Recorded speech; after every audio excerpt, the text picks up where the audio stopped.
such a small percentage even consider whether it's the right move and look at it as an alternative. So yeah, I've become sort of an evangelist on this point because it's so frustrating to me. And I look at all these companies and I'm like, well, you could just go over there. They can, just give them 25%. Are you kidding me? You'll be in, you'll save yourself 5 years of headache and de-risk, the ability to get in there. How different would it be if the same thing started looking now like it wouldn't change if nothing else really did? Subscribe and hit this like button and share this with a friend. Hey, this is Journey with Christian D. Evans podcast. This is Christian D. Evans coming at you. I thank you so much for listening to this. We interview top-level 8 and 9-figure entrepreneurs, business owners, and CEOs that have either had an exit or they are actually running and scaling their business to that billion-dollar valuation. We've also interviewed top-level TEDx speakers as well as incredible psychologists, and also a lot of wealth managers that manage $1 billion to $200 billion and more. We've had incredible guests like Sachin Kajarian, Cameron Herold, Jay Abraham, and so many others. So if you find this of value, then share this with a friend. And we really appreciate it. Guys, show our guests some love by liking this and subscribing. And guys, until next time, remember, be uncommon if you can, and enjoy the episode. Cheers. Thank you so much for tuning into Journey with Christian D. Evans podcast. I'm your host, as always, Christian D. Evans. This next guest, the 3 keys to true negotiating success and how to achieve them: clarity, detachment, and equilibrium. My next guest is a speaker at an entrepreneur, business, and securities industry conferences and events on many topics, including authentic negotiating, deal making and structuring, entity and platform design, mergers and acquisitions, entrepreneurship, visioning and planning, employee attraction, retention vehicles, collaboration, strategic partners, and scaling through that. He is my friend, the managing partner and director and founder of Kupfer Law. Please welcome my next guest, Corey Kupfer. How you doing today, Corey? I'm doing great, Christian. It's great to be with you, man. Man, I am looking forward to this conversation because, obviously you wrote this book, which is incredible, Authentic Negotiating, Clarity, Detachment, Equilibrium. Before we dive into the stuff that is really needed for my audience, I want to ask, where did that come from? What was the vision behind it? Where was the passion? At what point was it like kind of the epiphany moment? It was like, okay, I need to write this, and this is my journey. This is what I learned, and this is why it's so important in deal making. Yeah, I mean, so, I've been negotiating for, decades, right? Every single day. That's what I do. I negotiate deals, mostly I negotiate partnership disputes. I negotiate things like that. And I've obviously negotiated things for myself, but really it came after the Great Recession when I ran into, after running a successful firm for so long, ran into very significant issues like many of us did back then. I mean, no deals going on, no money in the space, clients going out of business. And, I ended up $330,000 in debt after, running a very successful, career for a long time. And I won't get into that whole story in detail unless you want me to, but the point is that I was able to get myself out of that using this philosophy and these methods that I was just inherently using for my clients. And after that, my wife said to me, listen, obviously you get such good results for clients. You have a specific way you do this. And she literally said to me, you need to write a book. You don't want to die with this information in you. And I sort of looked at it like, did you just up the insurance policy? Are you trying to, are you telling me something here? But all kidding aside, she really meant it. And that I had been sort of thinking about it a little bit anyway. And that's what really triggered me though, to be able to listen, at this point in my life and for a number of years, it's so much more about impact and service. And yeah, sure, the money comes with that and the success comes with that. And a book is a way that I was able to impact more people beyond just the people I serve directly, as same thing with my podcast now. So that was the motivator to have a broader impact and to share some of the wisdom that I had from, decades of being in the trenches and negotiating every day.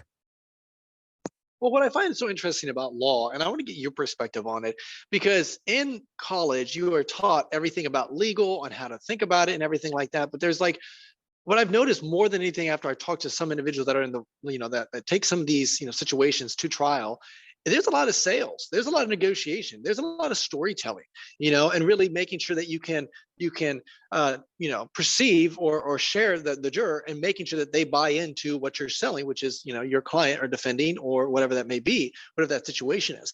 Why do you think college does not educate this, and why there's such a massive demand, and why obviously you learning these attributes outside of college has been so impactful for your clients? Yeah, it's really interesting because you look at, I mean, we don't litigate, right? We do all corporate deal stuff, but if you look at your litigators, a lot of them are frustrated actors or writers and whatever. Because you're exactly right, right? They funnel that ability to tell a story, to create a narrative, right, into litigation, which is what you have to do that successfully. On my side of the coin, in terms of the negotiating, this ability to sort of analyze and sort of see the field and try to figure out the best way to get to move people to a positive conclusion, is a certain skill. And they don't listen. There's so much we can get into, a whole conversation on the education system and what we don't learn, in school, that practically, I learned more even in law school, right? I'm not saying, law school, you learn a lot of substance stuff, but the practical stuff, the reality, the way it really works on the ground, how you really get a deal done, right? How you really deal not just with negotiating theory, but negotiating that actually helps, move things along. You don't really learn until you're out there, on the ground. My first couple of years, in big law in New York City was where I got that training. And to some extent, I have some criticism of the education system. And to some extent, I think it's the fact that until you really get out there on the ground, there's only so much you can teach in theory until you're in the trenches. Well, yeah, and I find this interesting because let me ask you, when you're negotiating, what were the pivotal moments in your life? Because, like you mentioned, this is kind of the epiphany that happened. But what were some pivotal moments? Maybe you were in certain negotiating deals, and you're like, "Oh crap, I didn't position this correctly," and this was a good learning experience. Could you share maybe a few of those stories where it was like a good learning experience that helped you obviously establish the negotiating skills you have now? Yeah, I'll share an early story, which we talk about in the first chapter of the book, which is really much more me as an observer. I was actually a law student, and the way it works in big law, if you're fortunate enough to go to a good school and get a job, is that you get a job second summer, meaning between your second and third year of law school. And then if you do well, they offer you a job. And it's amazing because I came into my third year of law school knowing I had a good job set up for the next year. But during that summer, so I'm a student, we were involved with a big leverage buyout, $450 million, which is a big deal now, but certainly back in 1984, it was a huge deal. And we were representing General Electric Credit Corp. And so they were the ones with the money. And I got to observe the senior partner, all right, negotiating this deal. And, if you picture this, it's like 2 a.m. We're in the 32nd floor of a skyscraper in New York City. The management team. So on leverage buyouts, the management team borrows a bunch of money just to get the deal done. Right. And even if the deal doesn't go, just the money that they spend on the expenses, on the lawyers and the accountants and whatever, like they had the homes leveraged, they had everything leveraged just to get the deal done. And the deal is falling apart. And I won't get into the details why. The book gives a little more of the story, but listen, at this point, I'm making copies and proofreading documents, right? I'm a law student, but I'm in that room and I'm nervous. All right. And everybody else is flipping out. There was a big dispute with the other attorneys on some legal opinion they were supposed to give. People are yelling and screaming. The management team, on the other side is like, we were only half joking. Thank God the windows in the building didn't open, so they couldn't jump out. And as we walk out, it's 2 a.m. They say, let's take a break. The deal's supposed to close tomorrow. I'm sure there's no way it's going to close. Everybody else is distressed. As we walk out, the senior partner puts his arm around me and says, don't worry about it, kid. This deal's going to close. And I looked at him like, how could you possibly think it's going to close? And what I realized, that was my first lesson, is that this guy was the only one who was calm in the room, right? He had a vision of how this was going to work. He saw the field. He was letting everybody else flip out. He wasn't getting a reaction to anybody else. And that was the first thing, because if you clarity, detachment, equilibrium, the fundamental framework of my negotiating approach and philosophy really comes down to this body of internal work that you have to do, right? Most of the other negotiating teachings out there are all about tactics and counter tactics. They do this, then you do this. And then there's always a counter tactic to the counter tactic. And a lot of that, frankly, is manipulative and bad. Some of it is good. Some of it on the tactical and strategy side is good information.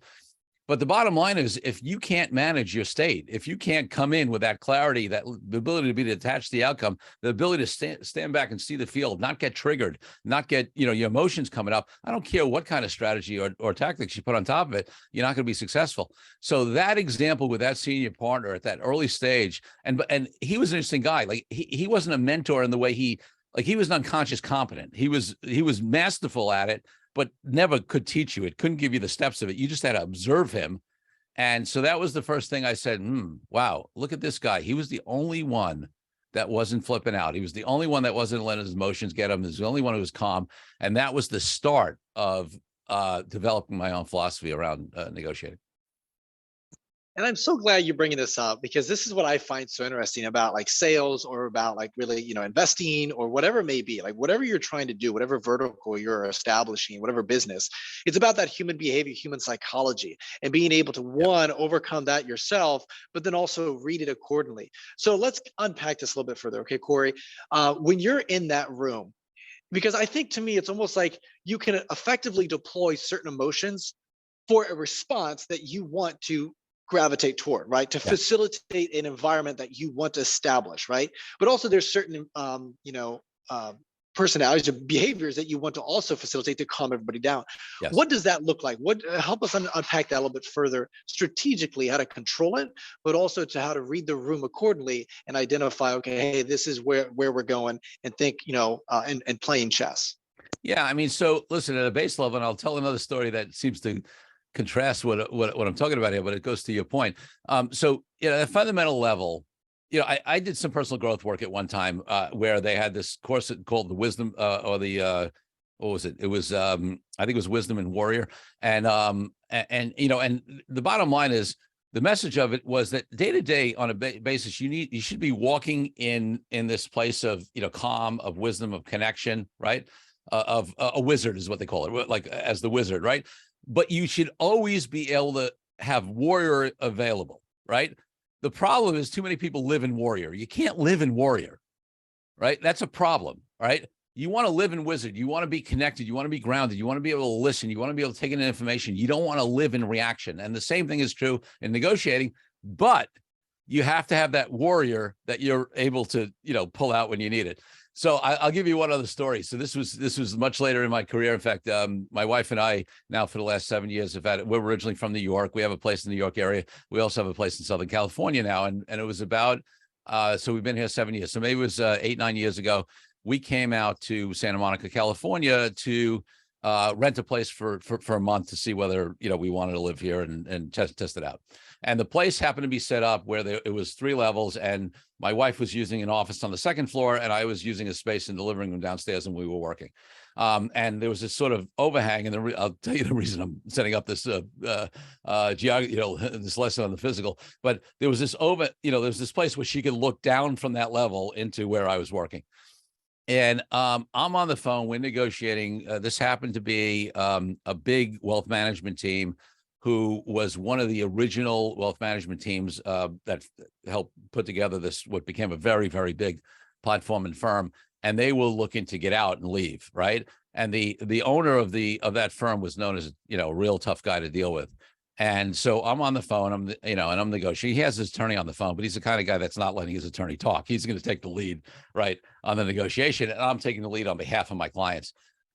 And next thing I know, my wife is looking over the railing, like, with this concerned look on her face, because she hears my voice very elevated, like I'm yelling, right? And she looks at me like, because that's not me, right? Again, I work in wizard, not warrior, right? So, she looks at me like, what? And then she sees the expression on my face, and she's like, oh, okay. Like she knew I wasn't actually angry, right? What I was doing was, and listen, this is where I say in general, I'm not a big believer in playing games and being manipulative, but there are times when certain tactics have to be employed. And this was the kind of guy on the other side who was a bully, right? And he talked over people, and he screamed, and he, whatever. And I knew, because I knew of him in the past. In fact, we had actually done some deals that worked out in the past. And I knew his reputation. I knew who he was, and I knew this kind of person. And I knew that he wouldn't even be able to hear or respect me or anybody else on the call if we weren't willing to stand up to him. Okay. That's what was necessary in that moment. So I started getting in his face. Back then it was not a video call. It was an audio call, but I verbally got in his face and just matched his level of intensity and whatever. But here's the key thing. I might've sounded like I was upset or angry or, frustrated or whatever, but I was none of those things. I was using that as a conscious tactic because my state was that I was calm and I was seeing the field. I knew that's what was needed at the time to be able to meet him so that he would actually listen and know that we weren't going to be intimidated. And it turned out, and one of the things he was really pissed off about it, I won't, give the details, but the bottom line is we had maneuvered in a way where we sort of put him, we had a leverage. We put him in the corner, and he was pissed off that we had done that to him. So anyway, I had to match his intensity, and we ended up getting a good result there. But that's an example of where reading the room, like you said, and, bringing what needs to be brought. But the key is too many people, even attorneys, even professional negotiators, let their own emotions get triggered in those kind of situations. And that's not useful. Using it as a tactic is different. So let me ask you this, and I love what you said there, how you approached that, because you got very clear on who you were you're talking with, and you knew that that individual, when you deployed that certain emotion, they would almost have a better response in that regard. If you just would have cowered away, that would not have been responsible, and then of course that would have kind of dwindled the negotiation. So you almost respected that even more so because you deployed that. So That's Corey, right. when you're working in this negotiating room or in the situation or deals, how much homework do you put in? Now with social media and people are interviewing, all sorts of fun, you can really understand someone's behavior, their patterns, etc., the way they operate very quickly, which is really nice. You can do a lot Yes. of homework. So how much homework do you do when you go to that negotiating table beforehand to know, hey, not only the deal of the whatever the situation is on the table, but also the people in the room and who we're going to 100%, be working with. 100%. Yeah, listen, in the book, that first, that CDE, clarity, detachment, equilibrium, this is part of the clarity process, right? There's two parts to the clarity process. One is your external research and due diligence, and the other is the internal work, right? So on the external side, yeah, I mean, you're looking at, what's the market in general? What is that company? Who are the individual negotiators? What are their personal objectives? I mean, one of the things I talk about on that side is that, you may have, like in this case, I was dealing with the CEO, but you have other situations where, let's say the CEO has greenlit the deal, right? He or she wants to do it, but then the person you're negotiating with is not the CEO, right? It's somebody else in some other position in the company, and they may have their own objectives, even though the CEO wants the deal done. They may have their own budget constraints, or they may have their own concerns about being able to deliver or not, right? Or whether this deal is going to make them less relevant, or so you need to try to find out all of that stuff on an external basis as much as you can, and people skip on it. So the answer to your question is a lot, right? In other words, I think the biggest, again, if you don't get clarity, which means all your external due diligence, and then there's a whole other body about the internal due diligence to get clear on exactly what you want, what you don't want, why, what's important to you. And if you don't do both those things, then you're at a major disadvantage, because how do you design a negotiating strategy? One of the biggest issues people have in negotiating is they don't truly know what their bottom line is. They don't truly know what's important to them internally, and that they don't do that external research in a way where they really, really know the other side. And that's the biggest advantage you can do, right? Because you'll have a level of understanding, a level of being able to see the field, the level of your self-knowledge that most people don't do in negotiating, because they don't listen. Let's face it, us entrepreneurs, it's great that we're busy. It's great that we're always moving. It's great that we're great on our feet and able to shoot for the hip in most instances. But like anything else, our strength also sometimes becomes our weakness. And in an important negotiation, our thinking that we can wing it, our thinking that we can do it on the fly is actually, is actually one of those situations where it's a negative. Definitely do your due diligence. Definitely get that clarity. I'm curious, what emotions have you found? So I love storytelling. The reason why I love storytelling, there are certain when you're really effective at it, and the way you tell stories, whether it's a joke, whether it's more emotional, whatever it is, you elicit certain emotions in that person that is listening, and you're able to bypass that kind of logical mind and get into that higher level, which is really impressive. And that's why it's like when you're focused on data, like there's been a lot of research on this. My point is, Corey, is when you're negotiating, I'm curious how much time and energy you put in, because we've all heard about building rapport, and there's a lot of that fictitious stuff where, hey, mirroring all this, whatever, but there's a lot of things which is storytelling, where driving that empathy to say, maybe showing pictures, like certain things that you do strategically, showing pictures of your kids, because then what happens is when you're able to they're willing to have empathy. When there's empathy in it, then those individuals are like, oh, that's okay if we do this or compromise on this because we're going to get this. And there's a little bit more of what I have found, a little bit more leeway, a little bit more grace in that, instead of Yeah. getting this pride and arrogance almost in this, intensity. I'm curious, Corey, with your experience with it, which is immense.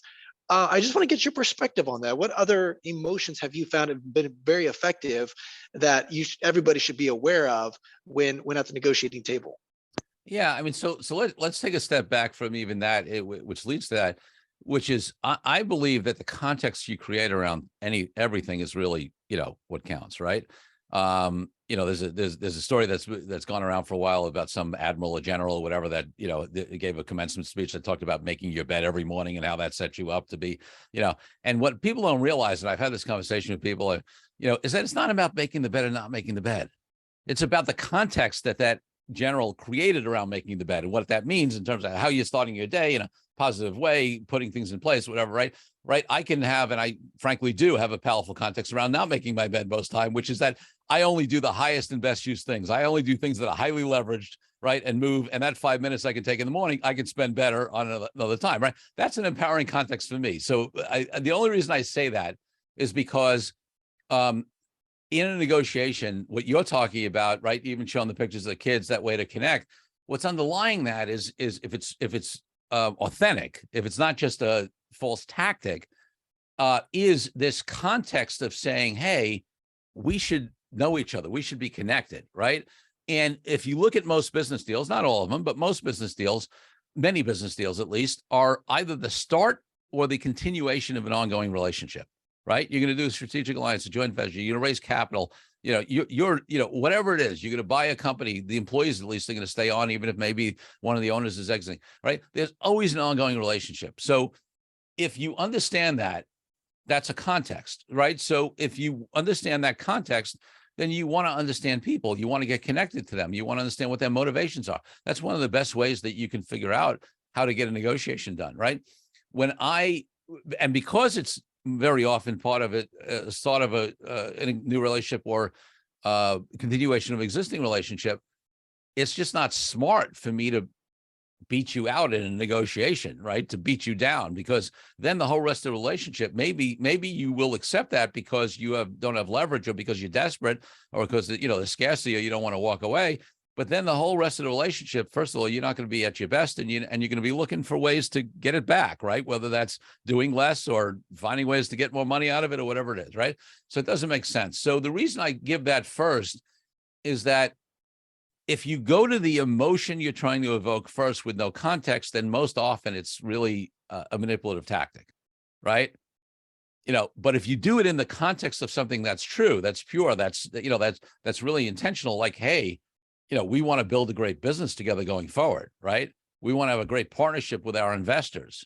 We want to do this joint venture, a strategic alliance, or a licensing deal, not just because you're going to pay me a royalty on a licensing deal, but because we believe that you, as our partner in this deal, can leverage, what our intellectual property and bring it and impact more people, whatever that is, right? That changes the whole thing. Now we move out of the realm of some of these bad, trainings or human nature to say, oh, how can I, what emotion do I want to evoke or avoid or whatever to get an objective? It's right. It's in the context of a connection. So, it's one thing to show pictures of your kids because it's some stupid tactic. It's another to say, hey, we have a context of the fact that we're going to build something together. We're going to have a long-term relationship, and I want you to know who I am. And part of who I am is that I've got a family and kids. But that's really where it comes down to, also understanding that individual, like who the buyer and the seller, what their objective is at the end of the day, and being able to align that. And that's what I find so interesting, because it's not like in today's world, I think it's not like a zero sum game. It is that context of it's a win-win-win situation. Yep. And it definitely, if you align that correctly. So I really appreciate talking about this. I want to loop a little bit further into, we talk offline, and on your recent podcast, Deal Quest podcast, which is very well known here, you talk about the discussion on business partnerships, strategic partners. And the reason why I want to bring this up is I think you're on the forefront of something that a lot of people are not seeing. And I think it's going to hit market penetration here very shortly. So many people are trying to go cold audience, whatever, and try to build their own community, try to build their own thing, whatever. And I want to get your response on, like, how do you approach strategic partners? Yeah, I mean, so let's again. I mean, I always like to go back to like the premise and the philosophy of the approach, right? So you're right. I mean, many entrepreneurs. So first of all, we have a mind shift from becoming an employee or to people who are entrepreneurs, right? But there's another mind shift that not every entrepreneur gets to. In fact, many don't, and that's becoming a deal maker, right? That's different from being an entrepreneur. And there's some very successful entrepreneurs that do their entire business growth is organic, right? They come up with a great product or service, they market it and sell it well. They provide great service or products, and they grow, right? And great, that you should do that. If you can't get a customer or a client, another one organically, you probably don't have a business unless you're one of the rare companies just formed to do acquisitions, right? Okay, so you need to do that well. The issue is that so much smaller percentage of the companies take advantage of deal-driven growth specifically. And when they think of deal-driven growth, they mainly think about M&A and capital raising, right? And those are important, potential types of deals. What they often don't think about are strategic alliances, affiliate relationships, all of these ways with strategic partners. And it's such an underutilized thing, as you said. So I'll give you an example. Very often companies, clients, people in the entrepreneurial community, I swim in this, come and they say, they mention that they're frustrated because their growth rates aren't as what they would want it to be. Or maybe they're doing pretty well, but they still want to grow faster. Or they're trying to get into a new market, a new geography, a new product, a new vertical, right? And they're trying through organic ways. They hiring salespeople. They're trying to, and they're not getting it at the rate they want. And I ask them this simple question, right? Which for me is like the obvious question, which is who can you partner with, contract with, maybe acquire, but do some sort of deal with, who has access to that industry, that geography, who's already selling to that demographic, right? And let's take the easy one, who's non-competitive. Now, I've actually done solo casts on my podcast talking about and interviewing folks who've actually done amazing deals with their competitors, which is like the next step, which blows some people's minds because they oh my God, my competitor. Let's not even go there yet. Let's talk about non-competitive, right? Adjacent, right? People who are selling X to this client base and like, have you reached out? And almost always the answer is no. And I'm like, why not? Like, why would you have to break into an industry on your own when somebody has access to that marketplace? They already have those client relationships, those customer relationships. They already have sales reps. They may have distribution, or if it's a product as opposed to a service, whatever it is, right?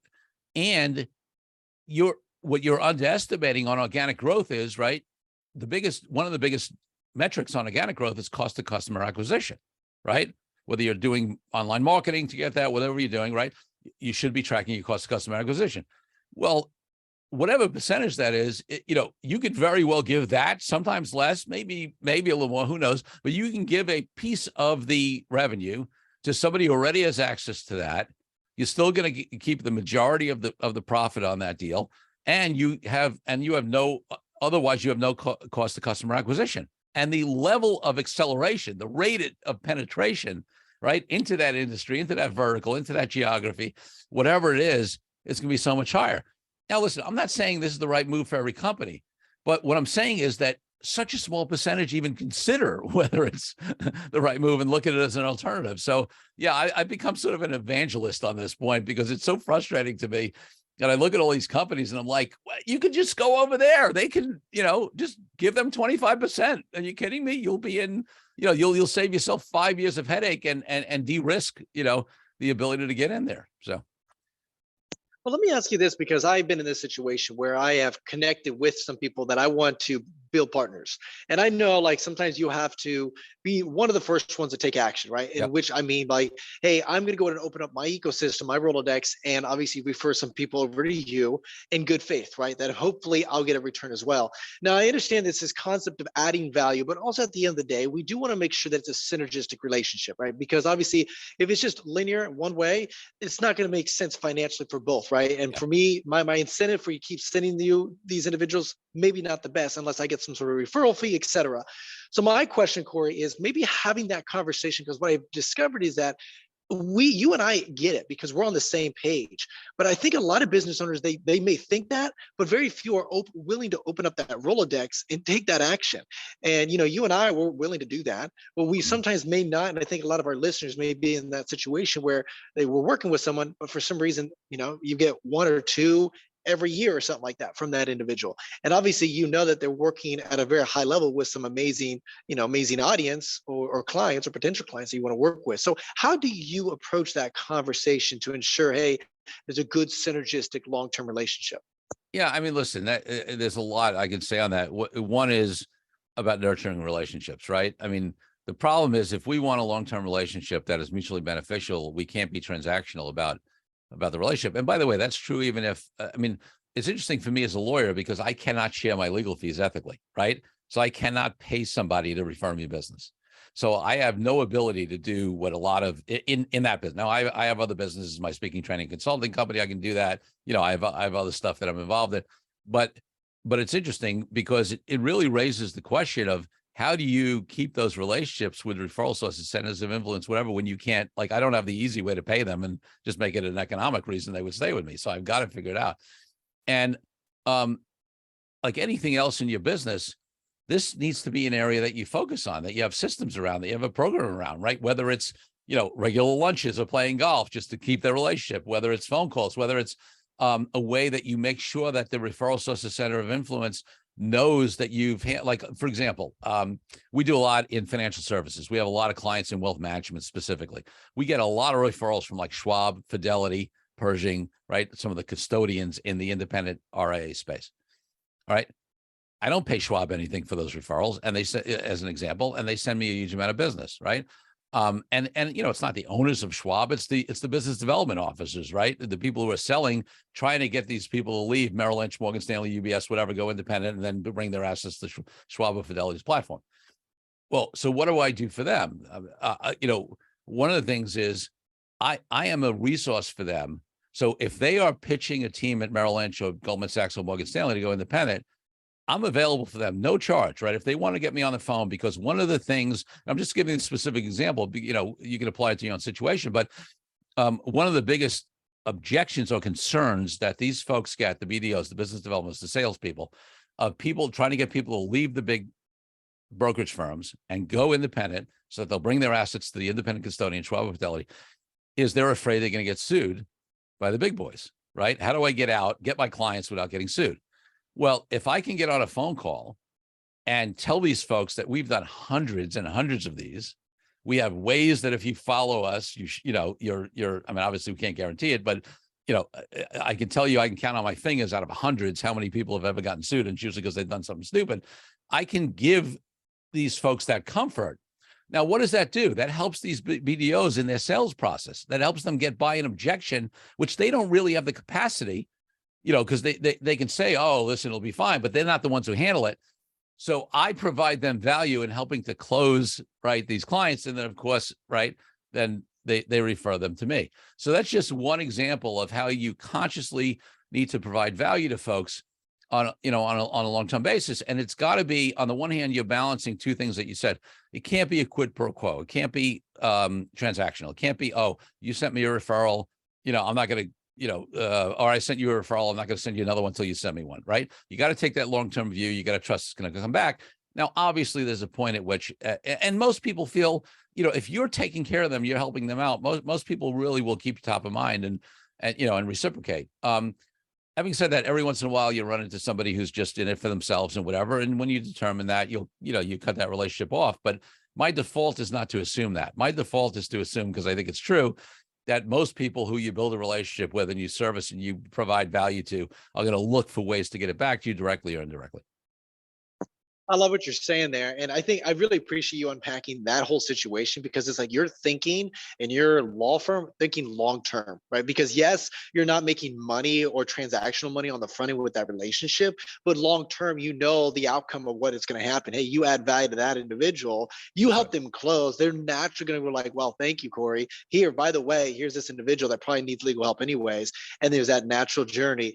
So I think it's just the way you strategically approach that. I want to ask, in regards to, if you could maybe just touch on that relationship, What did that look like to be able to get that close of a relationship? What was that, like a 2 year? Just so people that are listening having the right expectation and saying it wasn't like a month, had a cup of coffee, virtual coffee, like, all right, now I'm in it. No, you're shaking your head. So help us understand No, that and it's have not only is it years, but it's ongoing, because here's the thing, like at a place like Schwab or Fidelity, they have business development reps all over the country, right? So it's, like I can be known and be on the list with the big organization, but I need to constantly be building rapport and relationship with, the various people who run because we have clients all over the country, right?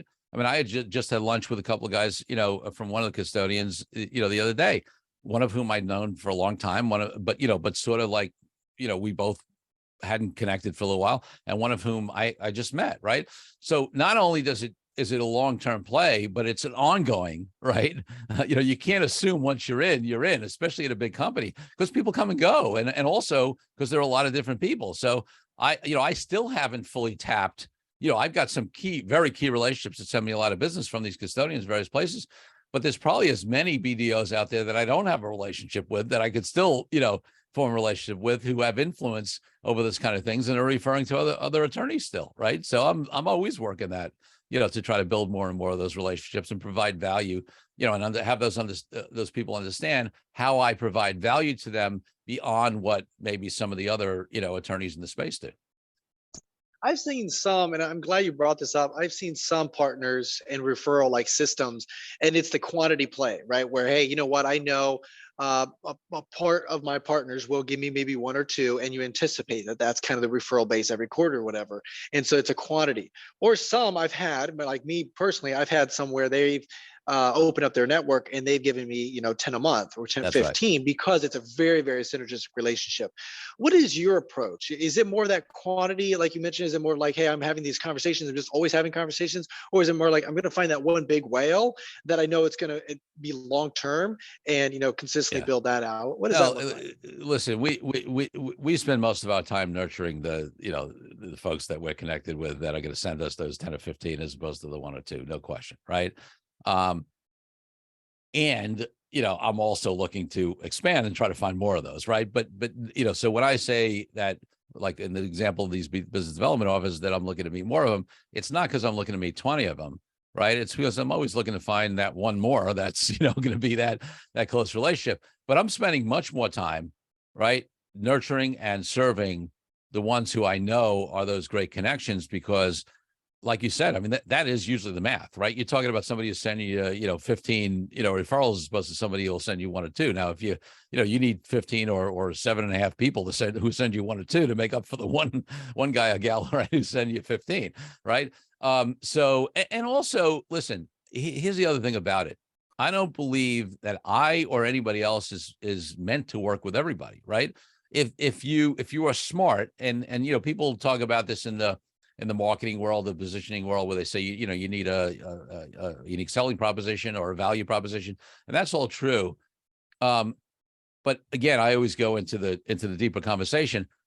Not only should that be a unique selling proposition, a value proposition from a marketing point of view, it really should be like, listen, we call ourselves strategists, negotiators, and deal makers, right? That could easily be looked at like a tagline or some marketing thing. And it is, to some extent, we use it. But the reason why I've been using that for the last 30 years, right, since the day I started my firm, is because it's who I am, right? This is not I didn't go out to the market, do some market research and try to figure out what will sell best in the market, right? I came up with that because that is uniquely what we do better and differently than most, right?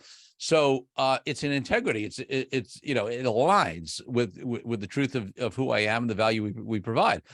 So so that's really what you want to spend the time on. You want to have that alignment, and then what that will do is it will attract those people who are attracted to that value prop, that true aligned value prop. And even more importantly, and people, this is the part that people, sometimes miss, is it will repel those who aren't.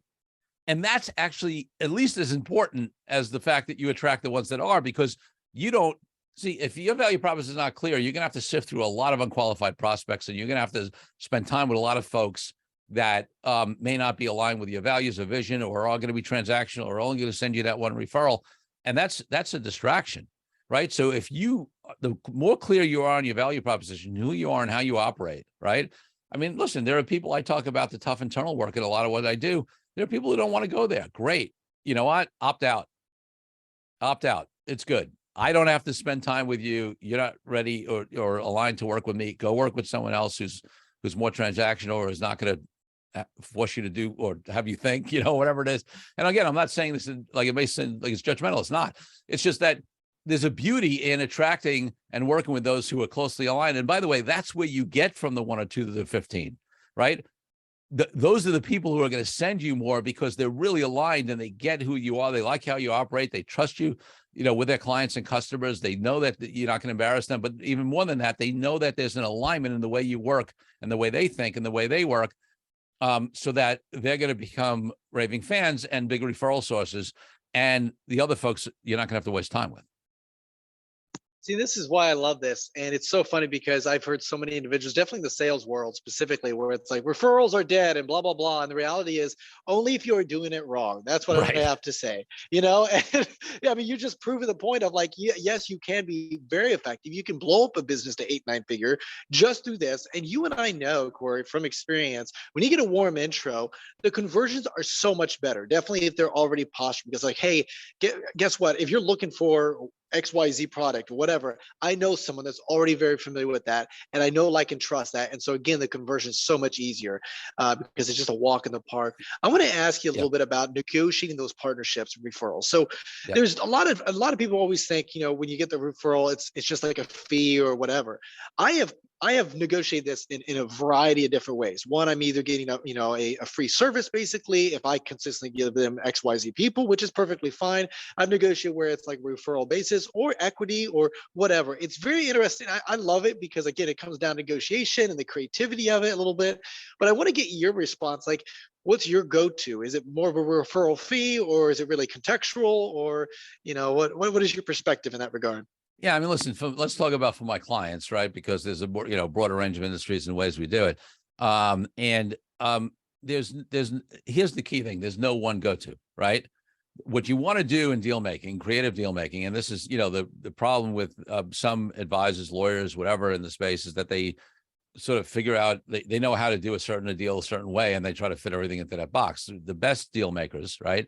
The best negotiators, the best lawyers who do this stuff, and other advisors, bankers, whoever, are the ones who look at the situation. Yes, we have all these tools in our toolbox and the way we've done other deals in the past and all this stuff and whatever, but we design something that what I want to know is, hey, my client, what are your objectives? Hey, other side of the table, what are your objectives?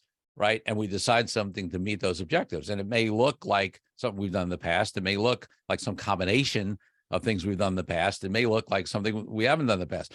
I'll give you one example. Very early on, I had a client who we ended up representing him through several businesses. But when I first met him, he had a company that it's actually not important what they did. So he had a company where he had raised what he did was he gave a bunch of equity to early stage, people who his software development people, whatever. And, very typical thing because he didn't have cash, right? So his currency that he had was equity. And it worked for him. He got what he needed, but at the same time, he had already given away a bigger chunk of equity than he, would have liked. And when he was going out to raise some capital at some point, he was a little hesitant. He was very hesitant to give away more equity. So we're like, okay, that makes sense. What can we do here? He had a revenue source on a subscription basis. And this is back in the 90s. So it was before subscription became like the thing, right? From real estate agents for reports on schools and school districts. So somebody comes into a real estate agency, they're looking to move to, thinking about Greenwich or Wilton or, Stanford, Connecticut, or whatever it is. And the second most asked question after price is how are the schools, right? And the brokers would say, oh, they're good or whatever. No, he would create a report. This is pre-internet, by the way, pre-internet. So this originally it ended up going online, and we sold the company for a lot of money because of that. But originally it was literally a fax, a request, and then a snail mail printed report. Okay, of everything about the school and school district, right? The average SAT scores, percent of kids that go to college, the special programs they had, the music or special ed or whatever, right? All the information. So he had subscription money coming in every month from the real estate agents and they paid it, not the clients. And so what we did was we designed the participation interest. We said, okay, we don't want to give away equity. What do you have? You have a revenue stream. Okay, so you want to raise some more capital. What we're going to do is people will invest and they'll get a percentage of the revenue from a particular territory. All right. So that, that's just an example of coming up with a creative way. What were the objectives? Wanted to raise capital, didn't want to give away more equity, right? Wasn't in the position really, still pretty startup to get loan capital or traditional financing, bank financing. So we went out to investors and said, hey, we're going to give you a piece of this revenue stream. And he was able to raise that next round of the capital without giving away any more equity, which actually left equity for the next raise he did, which was from a VC firm. When he needed that next level, he would have lost control of the company if we had to do an equity raise on that middle round. Okay. So it's just an example of where you get creative. So in terms of what you're talking about, yeah, you have a lot of tools. You got cash, you've got equity, you've got barter, you've got, I've done stuff, for folks where, for some folks, access to somebody's list, right? They're an influencer, or they're a company that just has loyal clients, right? It may pay for you to do something for them just in exchange for them, giving access to your list to be able to market to them, right? A joint offering. In the speaking world, I'm a professional speaker, right? And National Speakers Association, which is one of the, the top organizations of speakers in the world, there's this thing that goes around: never speak for free. It's the stupidest advice that there ever is, right? There's an M&A conference that I speak for free at every other year when they'll have me, because I book 6 figures of business almost every year I speak out of that, right? And I'm not a 6-figure speaker at this point, right? It's as if somebody's going to pay me 10 grand to speak. Or I can go for free. And by the way, I even pay my hotel room and book $160,000 in business from the relationships I build there. Why wouldn't I speak for free? The key is you never speak without getting value in some way, and you never do a strategic alliance or some sort of you want to get value in some way, right? It doesn't have to be cash, doesn't have to be equity, but it's got to be value. Well, that's why I think it's so unorthodox the way you think, Corey, because I've seen so many people are so short-term sighted, and definitely with the scare of the recession and all that fun stuff. The reality is, I've talked to some high net worth and ultra high net worth, and they think in 10, 15 years. They don't think over like 6 months of a year. And that's what you're thinking as well. When you position, it's like, hey, I'm not going to get paid. I'm fine with not even getting paid, because I know long-term, these relationships are so much bigger and better. Corey, I really appreciate you being on here, man. And first of all, just, unpacking your own journey to be able to then turn around and give so much advice to and your experience and expertise, and share that with our audience, but also with the people that you've impacted and your law firm and those business owners. For those that want to reach out to, get more of learn a little bit more about who you are, what you're doing, get access to the book, and maybe even ask you a little bit more questions on the M&A and the law firm. Corey, how do they reach out to you, man? So the hub website is just CoreyKupfer.com, CoreyKupfer.com. And from there, they can learn about the book. They can learn about the Deal Quest podcast, and they can even link through to the law firm website. That website is kupferlaw.com. But if you go to CoreyKupfer.com, you can get, all of it. And then on all the social media sites, it's at Corey Kupfer. So, LinkedIn, Twitter, Facebook, Instagram, it's all at Corey Kupfer. Awesome. Those links are in the description, guys. And of course, here at Journey with Christian Evans podcast, we always talk about really taking action. And so for those that obviously are unpacking this, that want to figure out how to be more strategic in the way they obviously position their referral business, or even just understand negotiating when you're coming to that, exit, or, acquiring a company, or just, whatever that may be, reach out to Corey. He's got some incredible content there. Corey, again, I really appreciate being on here and just talking about all this experience and just even the human behavior and human psychology, and even unpacking that at a micro level. I always love to ask my guests before I let you go, is there any last words of wisdom they'd like to share with our audience? Listen, I've alluded to it, but be willing to do the internal work. I have done so much business growth, personal growth, spiritual growth work in my life. And I believe our success as entrepreneurs and in life is totally tied to and facilitated by, or limited by, the individual work we're willing to do. Okay. I haven't met a single highly successful person. You talk about 8, 9 figures, all right, who's maintained it. There are people who shoot there, right? But if they haven't done that work to grow themselves, they're going to lose it all, right? The only people who have sustainable success, financial and otherwise, happiness, all that kind of stuff, are the people who are willing to do the work on themselves. I've done a lot, for myself, and I encourage other people to. Well said. Guys, that is the founder and managing partner of Kupfer Law, my friend, Corey Kupfer. Is that a Journey with Christian Evans podcast? Until next time, be uncommon if you can. Yo, this is Christian D. Evans, Journey with Christian D. Evans podcast. We thank you so much for listening to this amazing episode. If you feel and you know that this was valuable to you, please show some love to our amazing guest by liking this, by commenting on this, by making sure that you do a nice 5-star review and just show some love to our guest. That'd be really awesome. Also, make sure you share this with a friend, a family, a colleague, someone that you believe would bring value to their life right now. And guys, we just want to say thank you again for just being part of our community. If you want to have more resources, don't be afraid. Go to christiandevans.com. You can actually schedule a phone call with me, or you can send me an email at christian.evans@beUncommonIfYouCan.com. That's christian.evans@beUncommonIfYouCan.com.